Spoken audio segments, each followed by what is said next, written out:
Check the recent history. Florida State and Miami play the closest rivalry games of anyone, and they delivered once again.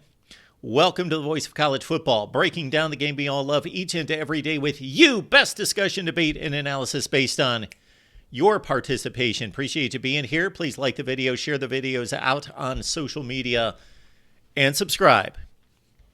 Hit that bell for the notifications. That way you know when we go live. You can give me a call on our next call-in show. We go live after the primetime games every Saturday.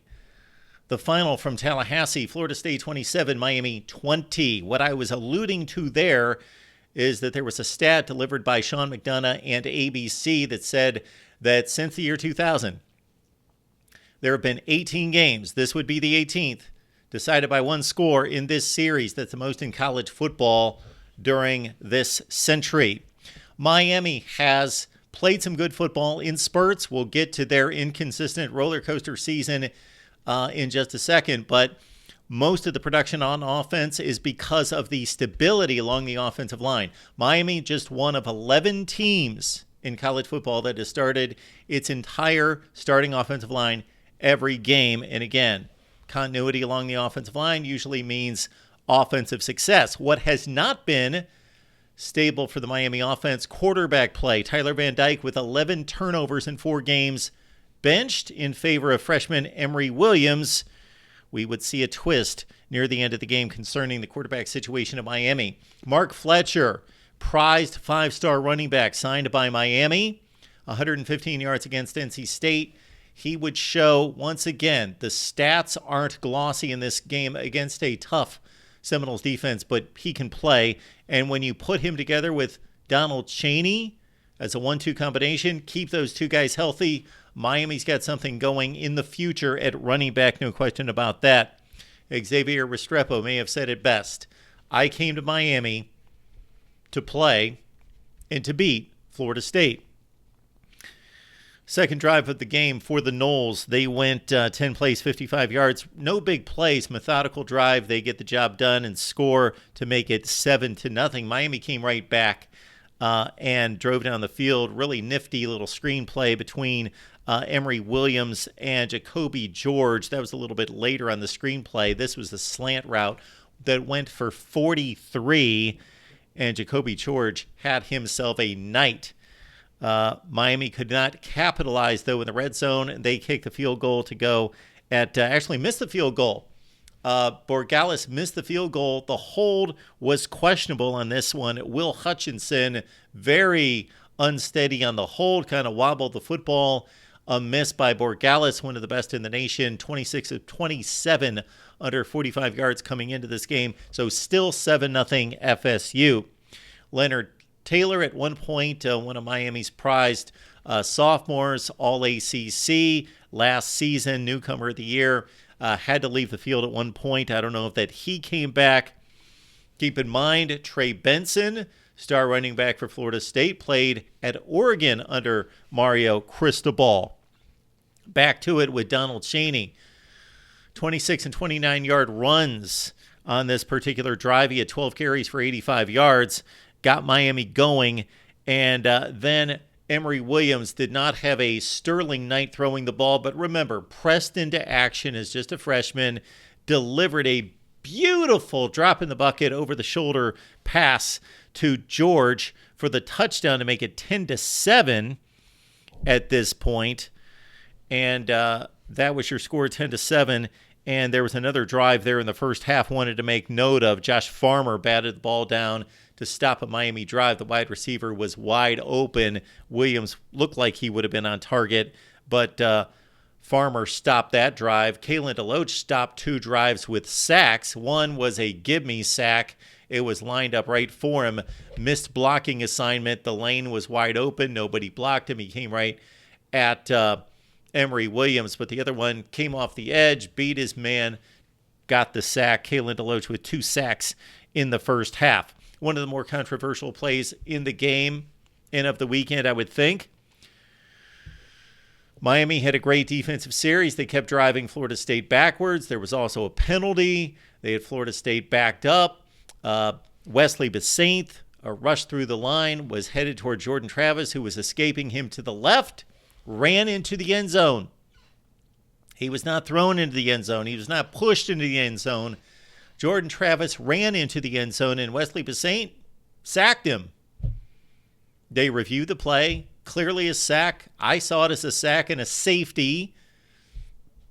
The announcers did as well, Greg McElroy and Sean McDonough. It was a safety. Should have been called a safety. Don't know what happened in the review. Would have loved to have heard that conversation.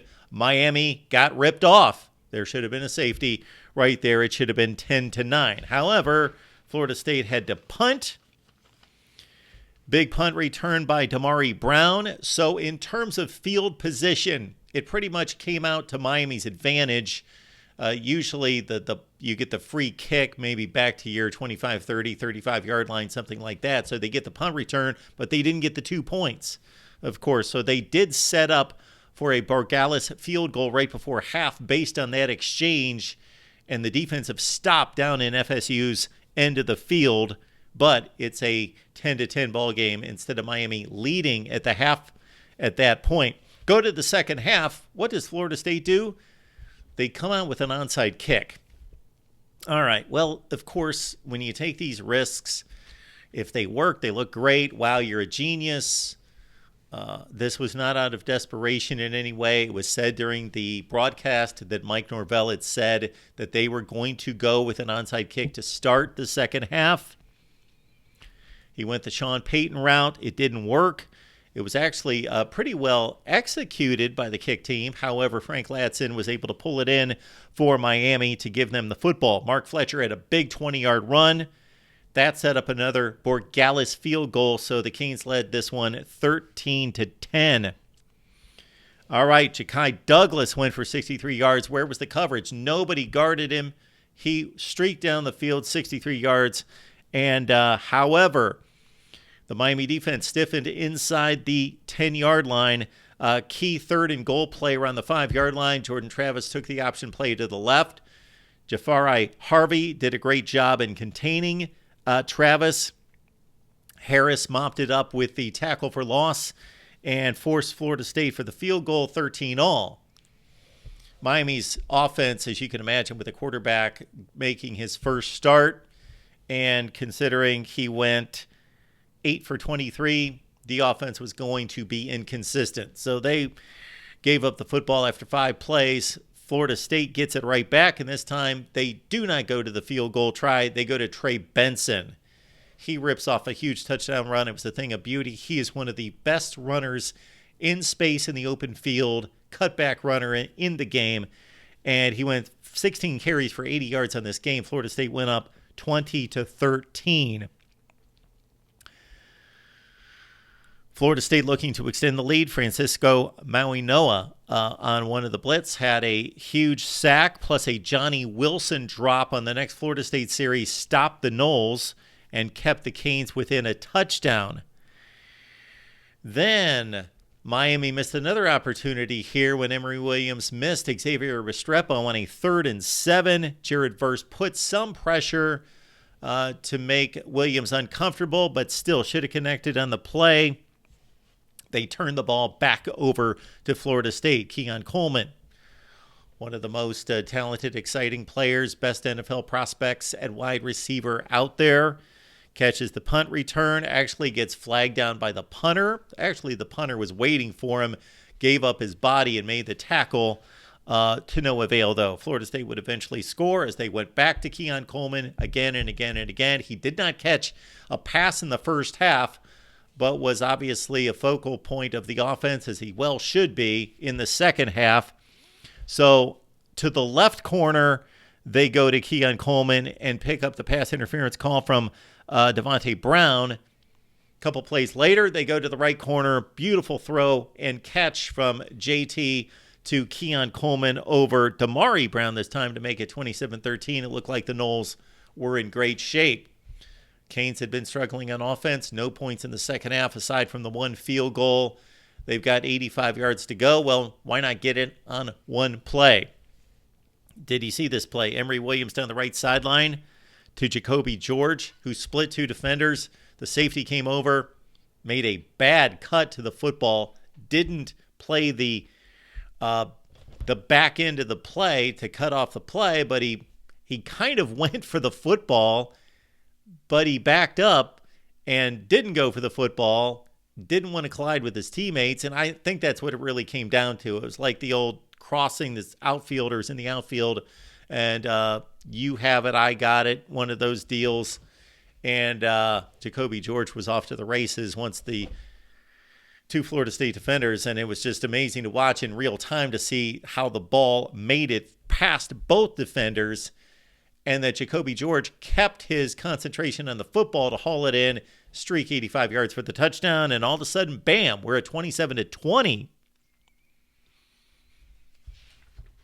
Emory Williams, 8 for 23 for $175, 2 touchdowns, although not great numbers, did not throw an interception.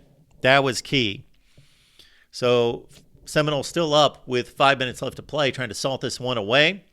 Lance Guidry calls for the blitz on a key third down, gets another Mawanoa sack to force Florida State to punt. All right. Miami deep in its own end, down by a touchdown. Emory Williams on a key third down, actually a fourth down play. And this was tough to watch because he gave it all he had, as he did a number of times in the open field running the football. Like, he gave up his body a number of times trying to convert first downs. And this particular time, he reached, he stretched, and he possibly injured some type of whether it's a wrist, whether it's a forearm, and had to be taken off the field. So we are hoping and praying for the best for Emory Williams, but he was carted off the field. So we've got about 2.5 minutes left in the game, and we've got a fresh set of downs because they ruled after review that Emory Williams did make the line to gain. Bring in Tyler Van Dyke.